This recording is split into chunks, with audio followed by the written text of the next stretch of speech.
ప్రజలందరికీ, పెద్దలందరికీ, మినిస్టర్లందరికీ నా నమస్కారాలు. నా మాటలు నచ్చితే లైక్ చేయండి, షేర్ చేయండి, సబ్స్క్రైబ్ చేయండి. మనం ప్రజలు అంటే ప్రజలం ఏం కోరుకుంటాం? మనకి ఏదైనా కూడా మంచి జరగాలనే కదా కోరుకుంటాము. ఇప్పుడు రాజకీయ నాయకులు పోటాపోటీగా ఎంపీ ఎలక్షన్లు, ఎమ్మెల్యే ఎలక్షన్ల గురించి నానా తంటాలు పడుతున్నారు. విపరీతమైన వాళ్ళ నోటికొచ్చిన బూతులు తిట్టుకుంటున్నారు. అసలు దేనికోసం, ఎందుకోసం? ఇదంతా ప్రజల కోసమా, లేకపోతే వాళ్ళు బాగుపడి వాళ్ళు సంపాదించుకొని వాళ్ళు అంతస్తులు ఎక్కాలని చెప్పని పోట్లాడుకుంటున్నారా? అర్థం కావటం లేదు.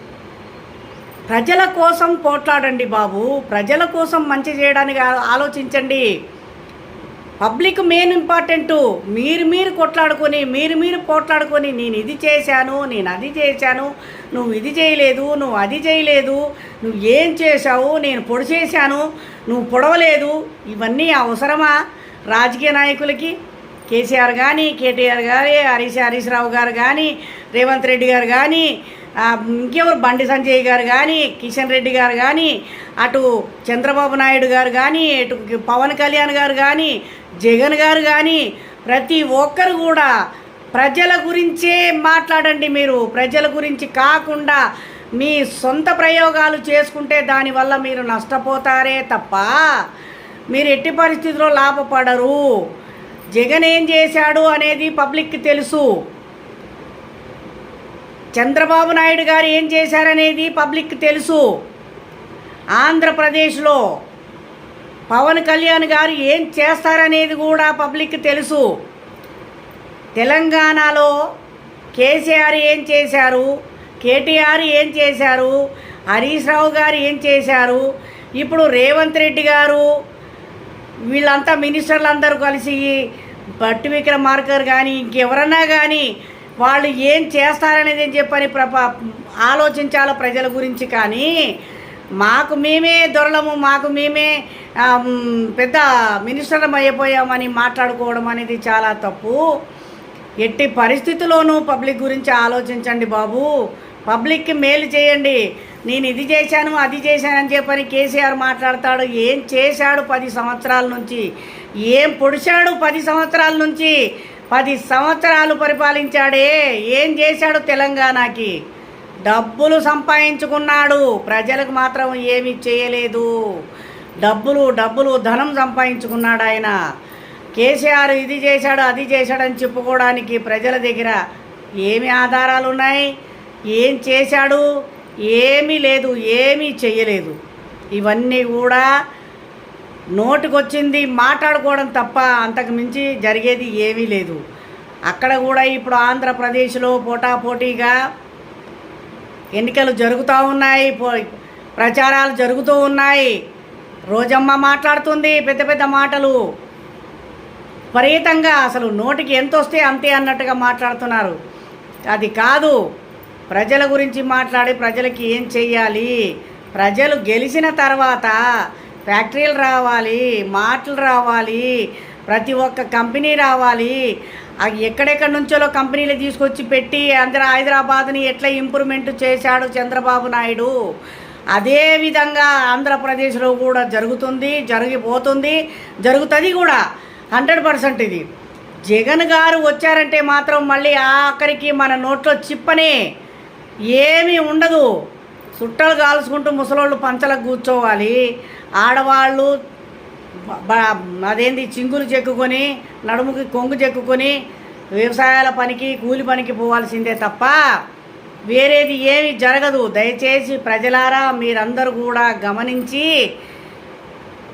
చంద్రబాబు నాయుడు గారిని గెలిపించే స్థానంలో ఉండండి. మీరు జగన్ గారిని నమ్మడానికి వీలు లేదు. 5 సంవత్సరాలు ఏం పరిపాలించాడు, ఏం చేశాడు, మనకి ఏమి పెట్టాడు అని చెప్పి అనేది కూడా ఇక్కడ తెలుస్తుంది. ప్రజలందరికీ కూడా తెలుసు. కాబట్టి కండ్లు తెరిచి మీరు మనసు పెట్టి ఆలోచించి ఆంధ్రప్రదేశ్లో తెలుగుదేశం రావడానికి మీరు కనువిప్పుతో దయచేసి చంద్రబాబు నాయుడు గారిని గెలిపించాలని చెప్పని కోరుకోవడం జరుగుతుంది.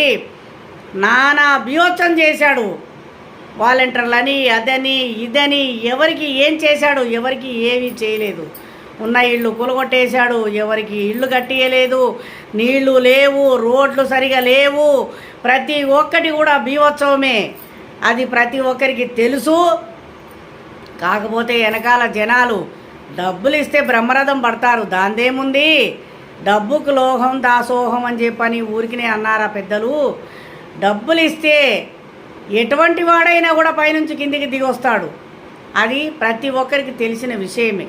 కాబట్టి దయచేసి మీరు తెలుగుదేశాన్ని గెలిపించడానికే ముందుకుండండి, తెలుగుదేశాన్ని గెలిపించండి. అటు పవన్ కళ్యాణ్ గారిని, ఇటు చంద్రబాబు నాయుడు గారిని గెలిపించి మీరు ఆంధ్రప్రదేశ్ని బాగా చేసుకోవాలని చెప్పని మీరు ఆలోచనలో ఉండాలే తప్ప వేరే ఆలోచన పెట్టుకోకండి. బీజేపీ వస్తుంది, బీజేపీయా ఇటు కాంగ్రెసా, అది కూడా పోటాపోటీగా ఉంది. ప్రజల నిర్ణయం ఎట్లా ఉంటుంది, మనకి ఎవరు మంచి చేశారు, ఎవరు మంచి చేస్తారు అనేది మీరు ఆలోచించుకొని ఓటేయండి. అంతేగాని తొందరపడి ఏ చెడు నిర్ణయాలు మీరు తీసుకోకండి ప్రజలారా. దయచేసి ఇక్కడ కాంగ్రెస్ పరిపాలన ఇంతవరకు సాగుతోంది, పర్వాలేదు, మంచే జరుగుతోంది. ఇంకా మంచి జరగాలి, ఇంకా మేలు జరగాలని చెప్పని కోరుకోవాలి. రేవంత్ రెడ్డి గారు ఆయన వచ్చిన 3 నెలల్లో అయినా సరే ఆయన శాయశక్తులా కష్టపడుతున్నారు, చేస్తున్నారు, బాగానే చేస్తున్నారు. ఇక మీదట కూడా టీఆర్ఎస్ చేసిన దానికంటే కూడా గొప్పగా చేయాలి రేవంత్ రెడ్డి గారు. గొప్పగా చేసి కాంగ్రెస్ని అబ్బా అనిపించాలి. కాంగ్రెస్ మళ్ళీ 5 సంవత్సరాలు కాదు, మళ్ళీ ఇంకా 5 సంవత్సరాలు నిలబడేటట్టు రేవంత్ రెడ్డి గారు ముందుకు రావాలి, దాన్ని ముందుకు తీసుకురావాలి. రేవంత్ రెడ్డి గారు ప్రతి ఒక్కటి కూడా ఆలోచించి కొంచెం ముందుకు అడిగేసి నిర్ణయాలు తీసుకుంటే చాలా బాగుంటుంది. ఇప్పటికే చాలా బాగానే చేస్తున్నారు, చెయ్యాలని చెప్పని ప్రజలందరూ కోరుకుంటున్నారు. ఒకటి మాత్రం మర్చిపోతున్నారు, రోడ్ల మీద చిన్న చిన్న రబ్బరు స్పీడ్ బ్రేకర్లు వేశారు, అవి మాత్రం తీసేయడానికి ప్రయత్నించండి. అది తీసేస్తే ప్రజలందరూ కూడా చాలా సంతోషిస్తారు. వాటి వల్ల చాలామందికి చాలా రోగాలు వస్తున్నాయి, చాలా స్పాండిలైటిస్ వస్తున్నాయి, నడుము నొప్పులు వస్తున్నాయి, భుజాల నొప్పులు వస్తున్నాయి, చాలా వరకు బండి స్కిడ్లు అయిపోతున్నాయి, యాక్సిడెంట్లు అవుతున్నాయి, చాలా ప్రాబ్లమ్స్ జరుగుతున్నాయి. సార్ దయచేసి మీరు కూడా కొంచెం ఆలోచించి ఈ నిర్ణయం తీసుకొని ఇవి తీసే ప్లాన్ చేయండి. ఈ లోపల వీలైతే నేను సెక్రటరియట్కి వస్తాను, అక్కడ 4 మాటలు మాట్లాడేది ఉంది, మాట్లాడతాను. రేవంత్ రెడ్డి గారు, నేను కాంగ్రెస్లో ఉన్నాను, మీతో నేను దిగిన ఫోటో కూడా ఉంది. మీరు ధర్నాలు చేసినప్పుడల్లా నేను వచ్చి మీతో పాటు కూడా ధర్నాల్లో ఉన్నాను. దయచేసి గమనించి కొంచెం ప్రజలందరినీ కూడా, మాలాంటి వాళ్ళందరినీ కూడా కొంచెం కనువిప్పుతో చూస్తారని చెప్పని కోరుకోవడం జరుగుతుంది. దయచేసి మా మీద దయ ఉంచి తెలంగాణ రాష్ట్రాన్ని ముందుకు నడిపించి ప్రతి ఒక్కటి మంచి చేయాలని చెప్పని కోరుకోవడం జరుగుతుంది. ఎవరితోనూ కూడా రేవంత్ రెడ్డి గారు ఇది పాడు చేశారన్న మాట మాత్రము దయచేసి మీరు అనిపించుకోకూడదు, అనిపించుకోకండి. ఎందుకంటే దానివల్ల మనకు మంచి పేరు రాకుండా చెడ్డ పేరు వస్తుంది. కాబట్టి ఆ విధంగా రాకుండా జాగ్రత్త పడి మంచి పనులు చేస్తారని చెప్పని కోరుకుంటూ నేను సెలవు తీసుకుంటున్నాను. నా మాటలు నచ్చితే లైక్ చేయండి, షేర్ చేయండి, సబ్స్క్రైబ్ చేయండి.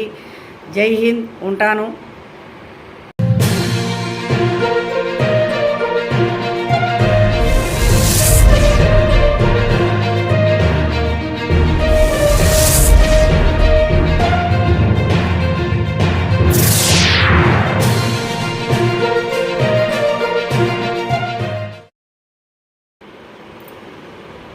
పెద్దలందరికీ, ప్రజలందరికీ నా నమస్కారాలు. నేను చెప్పదలసిన న్యూస్ ఏంటంటే, మన రాజకీయ నాయకుల గురించి, మన ప్రజల గురించి. ప్రజలు చాలా కంగారు పడుతున్నారు.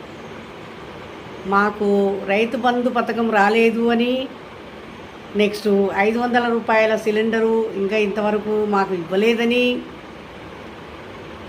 200 కరెంటు సబ్సిడీ కూడా ఇవ్వలేదని చెప్పని ప్రజలందరూ కంగారు పడుతున్నారు. కంగారు పడాల్సిన అవసరం లేదండి. ఏదైనా కూడా మన ఇంటి లోపల మనం సంసారం దిద్దుకోవడానికే మనకి ఎన్నో ఆలోచనలు, ఎన్నో బాధలు, ఎన్నో కష్టాలు, ఎన్నో భరించాలి. అట్లాంటిది ఇప్పుడు 4 కోట్ల మంది జనాభా గురించి ఆయన ఆలోచించి నిర్ణయం తీసుకుని, పర్మిషన్లు తీసుకుని, ఆయన ఎక్కడెక్కడ ఎవరెవరిని సంప్రదించాలో వాళ్ళందరినీ సంప్రదించి వాళ్ళందరిలోనూ మాట్లాడి వాళ్ళ దగ్గర పర్మిషన్లు తీసుకుని ఓకే అయిపోయిన తర్వాతనే కదా మనకి ఏదైనా మంజూరయ్యేది, ఏదైనా మనకి కావాలన్నది జరిగేది. ఇళ్ళ గురించి కానీ దేని గురించి కానీ ప్రజలందరూ కూడా మీరు దయచేసి మీరు టెన్షన్ పడద్దు, మీరు దాని గురించి వర్రీ కావాల్సిన అవసరం లేదు. ఎందుకంటే ప్రతి ఒక్కటి కూడా మనకు మంచి చేయాలన్న ఒక ఉద్దేశంతోనే రేవంత్ రెడ్డి గారు మన దగ్గరికి వచ్చారు. మనం ఆయన్ని ఎన్నుకున్నాము, ఆయన్ని ఎన్నుకొని నిలబెట్టాము. ఆయన నిలబడ్డందుకు ఆయన ఇమ్మీడియట్గా మనకి బస్సు ఫ్రీ మహిళలందరికీ కూడాను తెలంగాణ రాష్ట్రం మొత్తం కూడా బస్సు ఫ్రీ అని చెప్పని పెట్టారు. అది ఒక మంచి పని చేశారు కదా.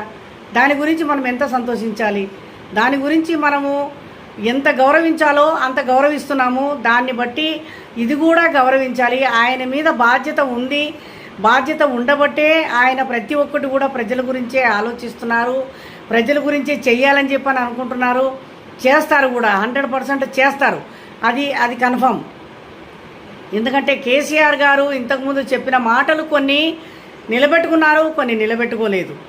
ఆయన చేసిన శపథాలన్నీ కూడా అన్నీ తుస్కాకి అన్నట్టుగా అయిపోయినాయి. ఇప్పుడు ఎవరు కూడా దాని గురించి మనం వర్రీ కావాల్సిన అవసరం లేదు. రాజకీయ నాయకులు వాళ్ళైనా వీళ్ళైనా నలుగురు 4 రకాలుగా మాట్లాడతారు. మనకు కావాల్సింది మన జీవనం ముందుకెళ్ళాలి, మనం బాగా బతకాలి, మనం మంచిగా ఉండాలి అన్న ఒక ఉద్దేశంతో మనము ఆయనకి ఓటేసి గెలిపించాము. రేవంత్ రెడ్డి గారు కంపల్సరీగా మనకు మంచి చేస్తారు కానీ చెడు మాత్రం చెయ్యరు. ఎందుకంటే 40 సంవత్సరాల నుంచి మనము దగ్గర ఇందిరాగాంధీ పోయినప్పటి నుంచి కూడా మనం కాంగ్రెస్ని పొగొట్టుకొని చాలా రోజులు బాధపడ్డాము. తర్వాత రాజశేఖర రెడ్డి గారు వచ్చారు, ఆయన అర్ధాంతరంగా కనుమూశారు కాబట్టి దాని గురించి మనకు క్లియర్గా తెలియలేదు. కానీ రాజశేఖర రెడ్డి గారే ఉంటే కాంగ్రెస్ అట్లానే నిలబడి ఆ విధంగానే కంటిన్యూ అయిపోయేది. ఆయన పోవడంతో ఏమైపోయింది, ఈయన ధర్నాలు చేసి అది చేసి ఇది చేసి నానా హంగామా చేసేసి బీఆర్ఎస్ తీసుకురావాలని చెప్పని టీఆర్ఎస్ని తీసుకొని వచ్చి ఆఖరికి సోనియా గాంధీ దగ్గరికి వెళ్ళి నానా తిప్పలు పడి కాళ్ళ కడుపులు పట్టుకొని నేను ఇది చేస్తాను, నేను అది చేస్తాను, అది చేస్తాను, ఇది చేస్తానని చెప్పని నానా రకంగా మాట్లాడి నానా మాటలు మాట్లాడి ఎన్నో ప్రమాణాలు చేసి ఎన్నో ఆయనకి ఇష్టం వచ్చినట్టుగా ప్రవర్తించి ఆఖరికి తెలంగాణ తెచ్చుకున్నాడు. తెలంగాణ తెచ్చుకున్నాడే కానీ ప్రజలకి ఎంతవరకు ధర్మం చేశాడు, ఎంతవరకు న్యాయం చేశాడు అనేది మనం కొంచెం ఆలోచించాలి. దాని గురించి కేసీఆర్ గారి కేటీఆర్ గారు కానీ మా కవిత గారు కానీ మన హరీష్ రావు గారు కానీ వాళ్ళ కుటుంబం మొత్తము పరిపాలనలోనే ఉంది. ఎవ్వరు ఏం చేశారు, ఆమె ఏం చేసింది, ఈయనేం చేశాడు, కేసీఆర్ ఏం చేశారు, కేటీఆర్ ఏం చేశారు. పెద్ద మాటలు మాట్లాడతాడు రేవంత్ రెడ్డి మీదకి కేటీఆర్. అది మాట్లాడే పద్ధతేనా? రాజకీయాల్లో మీరే ఉండాలా, మీరే పరిపాలించాలా, ఎప్పటికీ మీరే ఉండాలన్న ఉద్దేశాన్ని ఏ ఒక్క నాయకుడైనా కూడా వదులుకోవాలా. 5 సంవత్సరాలు పరిపాలన నువ్వు బాగా చేసావంటే మళ్ళీ ఒక 5 సంవత్సరాలు ప్రజలందరూ కూడా ఎన్నుకుంటారు, నువ్వు నిలబడతావు, దాని గురించి చేయాలనుకున్న పనులు చేస్తావు. 10 సంవత్సరాలు చేసావు. ఆ 10 సంవత్సరాలు చేసి ఏమి ఇరగదీశావు నువ్వు? ఏమి ఇరగదీశావు కేసీఆర్ గారు కేటీఆర్ గారు? ఏమీ లేదు. వాళ్ళ మీద వీళ్ళ మీద మాటలు చెప్పడం తప్ప, వాళ్ళవి అది ఇది మనం దోసుకోవడం తప్ప ఎవరికి ప్రజలకి నువ్వు న్యాయం చేసావు? ఎంతవరకు న్యాయం చేసావు? ఎంతవరకు ధర్మం చేసావు? అక్కడ పెట్రోల్ రేటు పెరిగిపోయింది, గ్యాస్ రేటు పెరిగిపోయింది. ప్రతి ఒక్కటి కూడా రోడ్డు మీద చూస్తే ఆ స్పీడ్ బ్రేకర్లు, ఆ రోడ్డు రవాణా సంస్థ వాళ్ళ దగ్గర మాట్లాడారో ఏం చేశారో అసలు ఏం జరిగిందో దీని గురించి వెళ్ళి ఒకసారి మాట్లాడాలి, కనుక్కోవాలని అనుకుంటున్నాను. ఆఖరికి రేవంత్ రెడ్డి గారికి లెటర్ కూడా ఇచ్చొచ్చాను నేను. కానీ దాని గురించి ఎవరు పట్టించుకోవటం లేదు, పట్టించుకోలేదు. కాబట్టి దాని గురించి కొంచెం ముందుకెళ్ళి నేను చేయాలనుకుంటున్నా. ప్రతి ఒక్క చోట తెలంగాణ మొత్తం కూడా దడదడలు దుడుదుడలు ఇదే పని. ఎక్కడ చూడు మనుషుల ఆరోగ్యాలు ఎముకలు నడుములు మొత్తం దెబ్బతింటున్నాయి. ఇది కేసీఆర్ కేటీఆర్ వచ్చిన టీఆర్ఎస్ వచ్చిన తర్వాతనే ఇవన్నీ కూడా స్టార్ట్ అయినాయి. అంతకుముందు కాంగ్రెస్ ఉంది. ఇంతవరకు అప్పటి వరకు అసలు ఏమీ లేదు. తెలుగుదేశం 10 సంవత్సరాలు పరిపాలించాయి. ఎన్టీ రామారావు గారు ఉన్నప్పటి నుంచి కూడా ఎంత అప్పుడు లేదా ట్రాఫిక్ మోస్తరుగా ఉంది ఉన్నప్పుడు. చంద్రబాబు నాయుడు గారు వచ్చిన తర్వాత కూడా ట్రాఫిక్ ఉంది. ఆయన తీసుకొచ్చి పెట్టిందే హైదరాబాద్లో హైటెక్ సిటీ. లేకపోతే అసలు చంద్రబాబు నాయుడు లేకపోతే అసలు హైటెక్ సిటీయే లేదు, సిటీ డెవలప్మెంటే లేదు. ఇదంతా కూడా ఆయన ఎంత బాగా చేశాడు, దాని గురించి ఎవరు కూడా ఆలోచిస్తున్నారా? ఆలోచించట్లేదు. ఇప్పుడు తెలంగాణ రాష్ట్రంలో టీఆర్ఎస్ వచ్చి దాన్ని ఎక్కడ చూడు రోడ్లన్నీ ధ్వంసం చేసేసి ప్రజలందరి దగ్గర మొత్తానికి నెత్తి మీద చేతులు పెట్టి ఆఖరికి వెళ్ళిపోయారు. కాబట్టి ఇప్పుడు రేవంత్ రెడ్డి గారు వచ్చారు, ఆయన చేసే పనులు చేస్తారు. చేయలేదని మాత్రం మీరు తొందర పడద్దు, ఏ నిర్ణయాలు తీసుకోవద్దు. చక్కగా మీరు మీ బతుకులు మీరు సరిదిద్దుకోండి. ఎందుకంటే ఒక చిన్న కుటుంబం అన్నట్టుగా మనం 2 పిల్లలు భార్యాభర్తలు ఉండే మన కుటుంబాన్ని మనం దిద్దుకోలేకపోతున్నాం. అట్లాంటిది ఆయన వచ్చాడు, చిన్న వయసు అయినా సరే పట్టుదలతోటి ముందుకు వస్తున్నాడు. ఆయనకి మనము సపోర్ట్ ఇచ్చి సహకరించి ఆయనకి మనము సపోర్ట్గా ఉండి ముందుకు నడిపించాలి. ఆయన చేసే పనులు నిదానంగా చేస్తాడు. మీరు కంగారు పడద్దు, బాధపడద్దు. ఇప్పుడు ఎన్నికలు వస్తున్నాయి కాబట్టి ఆ ఎన్నికల్లో కూడా బీజేపీకి వేసేవాళ్ళు బీజేపీకి, కాంగ్రెస్కి వేసేవాళ్ళు కాంగ్రెస్కి ఓట్లు వేయండి. బీఆర్ఎస్ని కేసీఆర్ కేటీఆర్ని నమ్ముకుంటే మన నోట్లో మట్టే తప్ప అన్నం ఉండదు. ఇది గుర్తుపెట్టుకోండి ప్రజలారా. మీ అందరి కోసం, అందరి శ్రేయస్సు కోసమే ఈ విషయాన్ని నేను తెలుపుతున్నాను. దయచేసి మీరు ఎట్టి పరిస్థితుల్లోనూ తొందరపడొద్దు. నిదానంగా అన్ని పనులు అవుతాయి, అన్నీ చక్కదిద్దుతారు. వచ్చింది మనకి 2 నెలలు వెళ్ళి 3వ నెల వచ్చింది అంతే. ఆ 3 నెలల్లో 3 లక్షల పనులు కావాలంటే ఎట్లా అవుతాయి? అవ్వదు. కాబట్టి నిదానంగా అన్నీ ఒకటొకటి చేసుకుంటూ వస్తారు. దాని గురించి తొందరపడద్దు. ఇళ్ళు కూడా వస్తాయి, ఇంద్రమ్మ ఇళ్ళు వస్తాయి, సిలిండర్లు వస్తాయి, మన కరెంటు సబ్సిడీ వస్తుంది. మనకి మనకి 10 లక్షల రూపాయల వరకు పేదలకి ఆరోగ్య పథకం కూడా వాళ్ళు నిర్ణయించారు. అది కూడా అమల్లోకి వస్తుంది. ఏది కూడా తొందరపడి మీరు బీఆర్ఎస్కు ఓటేసి మాత్రం గెలిపించారంటే మన నోట్లో మట్టి తప్ప ఇంకొకటి లేదు. కాళేశ్వరం ప్రాజెక్టు కట్టారు, అది అసలు ఏమన్నా ప్రాజెక్ట్ అది. దాని గురించి మాట్లాడితే ఉన్నాడు ఒక 5 అడుగులు కానీ 100 అడుగులు లేస్తాడు కేటీఆర్. అప్పుడు కట్టించేటప్పుడు తెలీదా ఏ విధంగా కట్టించాలి, ఏ విధంగా వాళ్ళకి పనులు చేసే వాళ్ళకి, ఇంజనీర్లకు కానీ సూపర్వైజర్లకు కానీ కాంట్రాక్ట్ తీసుకున్న వాళ్ళకి కానీ ఏ విధంగా చెప్పాలి, ఏ విధంగా చేయాలి, ఏ విధంగా తీసుకుంటే ఇది గట్టిగా ఉంటుంది అన్న ఆలోచన లేకుండా కట్టించేశారు. బ్రిటిష్ కాలంలో కట్టిన బ్రిడ్జీలు కూడా ఇప్పటికీ మన దగ్గర చెక్కు చెదరకుండా ఉన్నాయి. బుల్డోర్ పెట్టి మనం కులుగొట్టినా కూడా అవి పడిపోవు, అంత గట్టిగా ఉన్నాయి. అట్లాంటిది మొన్న కట్టిన కాళేశ్వరం బ్రిడ్జి పగిలిపోయి చీలిపోయి కూలిపోయిందంటే దాన్ని బట్టి మీరు ఆలోచించండి. ఆయన ఎంత కష్టపడ్డాడో, ఎంత చక్కగా చేశాడో, మనకి ఎన్ని బాధలు పడ్డాడో మన గురించి ఒక్కసారి ప్రజలంతా మీరు ఆలోచించండి. కానీ ఎట్టి పరిస్థితుల్లో మీరు వేరే నిర్ణయాలు తీసుకోకండి. మన కాంగ్రెస్నే గెలిపించాలి, మన బీజేపీనే గెలిపించాలి. ఇది మాత్రం దృష్టిలో పెట్టుకొని ప్రజలందరూ కూడా ఇదని మీరు ఈ వార్తలు విని సంతోషిస్తారని చెప్పని నేను కోరుకుంటున్నాను. దయచేసి మీరు తొందరపడద్దు. ప్రజలందరూ కూడా బాగుండాలని అందరూ కోరుకుంటున్నారు, నేను కోరుకుంటున్నాను. ప్రజలందరూ కూడా అదే విధంగా నడుచుకోవాలని చెప్పని కోరుకుంటూ సెలవు తీసుకుంటున్నా. నా మాటలు నచ్చితే లైక్ చేయండి, షేర్ చేయండి, సబ్స్క్రైబ్ చేయండి. ధన్యవాదాలు.